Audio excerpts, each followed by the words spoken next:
கனத்துக்குரிய தெய்வ பிள்ளைகள் யாவருக்கும் அன்பின் வாழ்த்துக்கள். இயேசு கிறிஸ்துவின் நாமத்தினாலே தினமொரு தூது வழியாக உங்களை சந்திப்பதிலே சந்தோஷப்படுகிறேன். இந்த நாளிலே 1 ராஜாக்கள் 9வது அதிகாரம் 3வது வசனம்.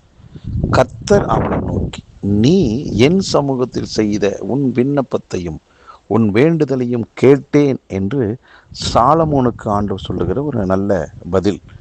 அன்பானவர்களே, ஆண்டவர் ஜெபத்தை கேட்கிறவர் என்று நமக்கு நன்றாக தெரியும்.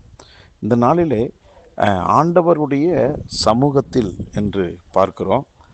ஆண்டவருடைய முன்னிலையில் அவர் முன்னே இருக்கிறார். அவருடைய சமூகத்தில் அவன் செய்த விண்ணப்பம் கேட்கப்பட்டது. இன்றைக்கு ஆண்டவர் நம்மோடு பேசுகிற வார்த்தை என்னன்னா, தேவ சமூகத்தில் நீங்கள் செய்த அந்த ஜெபத்தை, அந்த வேண்டுதலை, விண்ணப்பத்தை ஆண்டவர் கேட்டிருக்கிறார். அவர் கேட்டார் என்றாலே சீக்கிரத்தில் பதில் வருகிறது என்று அர்த்தம். நீங்கள் ஜெபிப்பதற்கு முன்பாகவே நமக்குண்டான பதிலை ஆண்டவர் ஆயத்தம் பண்ணி வைத்திருக்கிறார். ஆகவே நீங்கள் இதுவரைக்கும் ஜெபித்த ஜெபங்களுக்கு பதில் கிடைக்குமா கிடைக்காதா என்ற கேள்விக்கு இடமில்லை. ஆண்டவர் பதிலை ஆயத்தம் பண்ணி வைத்திருக்கிறார். நெடுநாளாய் நீங்கள் காத்திருக்கலாம்.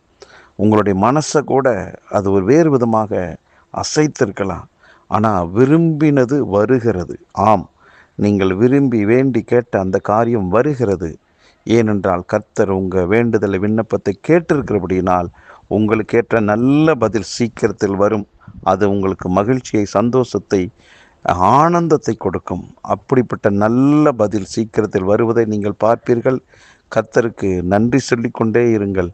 காரியம் உங்களுக்கு சாதகமாக அமையும். வெற்றி நிச்சயமாக இருக்கிறது உங்களுக்கு.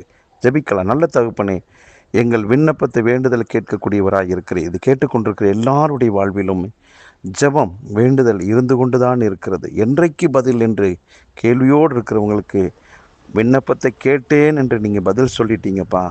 ஆகவே எங்கள் வேண்டுதல், விண்ணப்பங்களுக்கு பதில் கிடைத்ததுக்காக நன்றி.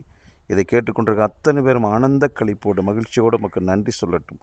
ஒவ்வொருவரை வாழ்த்துகிறேன், ஆசீர்வதிக்கிறேன். இயேசு கிறிஸ்துவின் நாமத்தில் ஜெபிக்கிறேன் நல்ல பிதாவே, ஆமென்.